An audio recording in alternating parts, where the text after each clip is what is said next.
If you want to kill a big dream, tell it to a small-minded person. I told everybody at 10 years old I was going to be on TV. I had a little problem when I said that.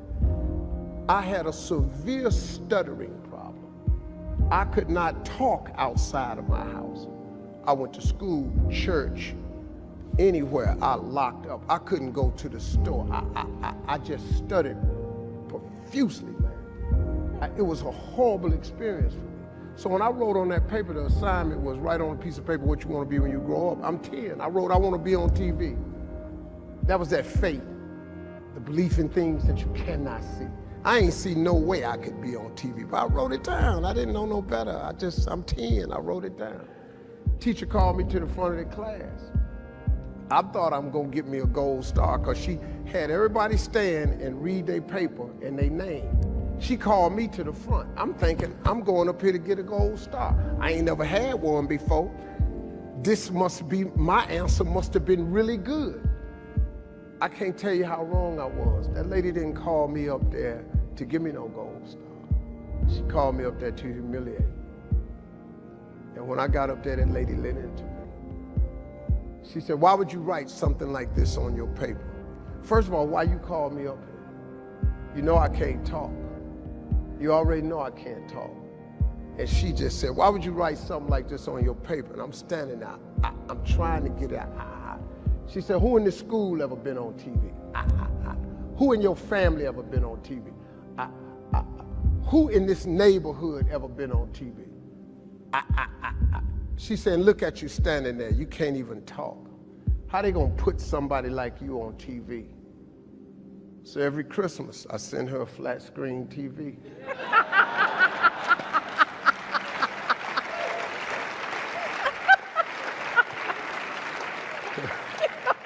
Because I don't want her to miss me. I want her to see what God had done for me. Your words become your reality. You are where you are today, in part because of what you've been saying about yourself. Words are like seeds. When you speak something out, you give life to what you're saying. If you continue to say it, eventually that can become a reality. Whether you realize it or not, you are prophesying your future. And this is great when we're saying things like, I'm blessed, I'm strong, I will accomplish my dreams, I'm coming out of debt. That's not just being positive, you are prophesying victory, prophesying success, prophesying new levels. Your life will move in the direction of your words. But too many people go around prophesying just the opposite. I never get any good breaks. I'll never get back in shape. Business is slow. I'll probably get laid off. Flu season is here. I always get it. They don't realize they are prophesying defeat. It's just like they're calling in bad breaks, mediocrity, lack. You can't talk defeat and expect to have victory. You can't talk lack, not enough, can't afford it, never get ahead, and expect to have abundance. If you have a poor mouth, you're going to have a poor life. If you don't like what you're seeing, start sowing some different seeds. You can't do this. It's impossible. It's never gonna happen. Just give up. Just settle. It's not meant. Accept defeat. You're not the one. They just better. You're too weak. No one wants to hear you. Try something else. No one likes you. Just follow. Do like everybody else. Do it the easy way. Accept being broke. Quit dreaming. What are you doing? Why do you have to be so damn different? We all have this negative self-talk that goes in our head. Guess what? There's enough people that are telling us we can't do it, that we're not good enough. Why do we want to tell ourselves that? We know for a fact that thoughts influence actions. We saw it there with the video Sheldon, Dr. Levy showed, right? We know that our thoughts influence actions. Why do we want to say that negative self-talk to ourselves? We need to get our own self-affirmations. Muhammad Ali, what was his self-affirmation? I am the greatest. Who else is going to tell you? There need to be quiet moments in your bedroom, quiet moments when you're brushing your teeth, that we need to reaffirm, I am the captain of my ship and the master of my fate. That is my affirmation. it, if I don't believe it, no one else will. How do you build self-confidence? Get away from the people who will tear you down. There's enough of that. Muhammad Ali, I am the greatest. There is no one better than me. It's a difference between hubris and ego and false pride. It's just reminding yourself in quiet, silent moments. I put it down on a list. It's right beside my mirror, right? About all the things that make me who I am. Because I make enough mistakes, and the newspapers will recognize it, and people around me will recognize it, and they'll tear me down. And pretty soon I'll begin to believe it. Stop the self-talk, the negative self-talk. If you'll watch, you'll see some athletes, they'll have a little bandage or a little brand around them. Lance Armstrong's a perfect one. What's his self-affirmation? Live Strong isn't a brand. It was to remind him of who he was. Live strong. Then it came a brand. He would move that from one arm to the next arm when doubt and fear came into his mind. Live strong. Put it on there. Let's go. We'll all have it. Replace it. I believe passionately that we can shift the negative voices and stories that are going on in our minds into positive ones. How do you do that? Well, there's three main questions. The first question is it the truth? Is whatever I'm sharing with someone or what you're hearing from someone else that's giving you feedback about your life true? You know 100% that it's true. First question. Second question, is it necessary?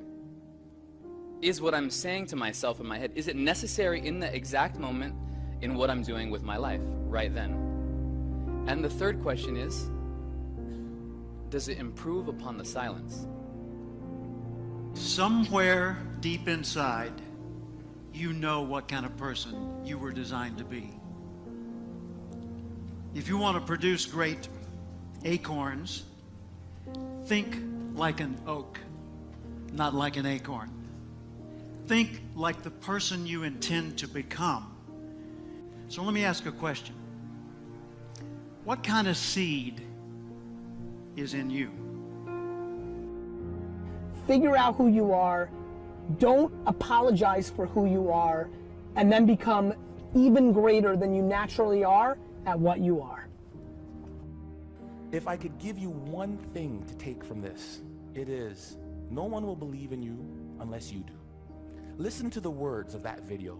Here's to the crazy ones, the misfits, the rebels, the troublemakers, the round pegs in the square holes. We're supposed to be different, folks. And when people look at us, believe in yourself. So many of us choose our path out of fear disguised as practicality. What we really want seems impossibly out of reach and ridiculous to expect, so we never dare to ask the universe for it. My father could have been a great comedian, but he didn't believe that that was possible for him. And so he made a conservative choice. Instead, he got a safe job as an accountant. And when I was 12 years old, he was let go from that safe job. And our family had to do whatever we could to survive. I learned many great lessons from my father, not the least of which was that you can fail at what you don't want. So you might as well take a chance on doing what you love. When you grow up, you tend to get told that the world is the way that it is. And that your life is to live your life inside the world and try not to get in too much trouble and maybe get an education and get a job and make some money and have a family. But life can be a lot broader than that when you realize one simple thing. And that is that everything around us that we call life was made up by people that are no smarter than you. Find out what it is you want and go after it as if your life depends on it. Why? Because it does. But what do we say? But there'll always be tomorrow. Oh no. There's no guarantees you're going to show up tomorrow. There are a lot of people who were here yesterday, that they're not here today. There are a lot of opportunities that were around yesterday. They're not here today. Right? There's no guarantees in life. But there is one guarantee. If you don't take action, there will be no outcome at all, no positive outcome. The only outcome will be that you didn't achieve anything. You didn't achieve what you wanted. See, a lot of people think that failure is a step backward. No, no, no, no, no. Failure is a step forward in the right direction. Every time you fail, you learn something from it. You gain something from it. You feel less anxiety when you're doing it again. You want to think that's a step backward? That's progress in every sense of the word. Right? So these dreams come to you, these ideas, these visions come to you for a reason. And you can either act them out or not. And there's a higher power at play.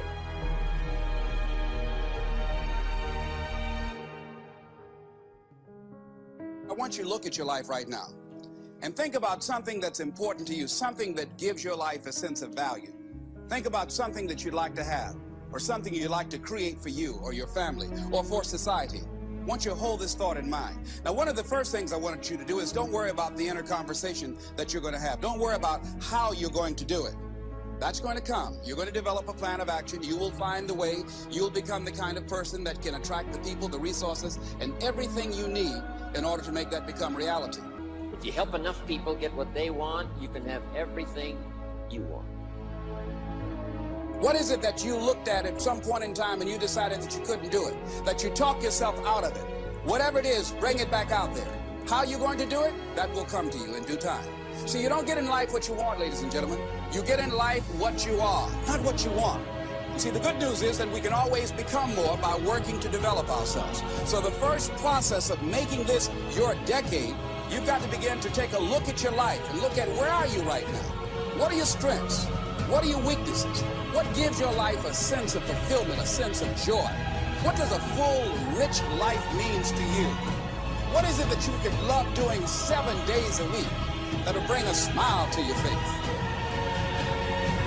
I still have a dream.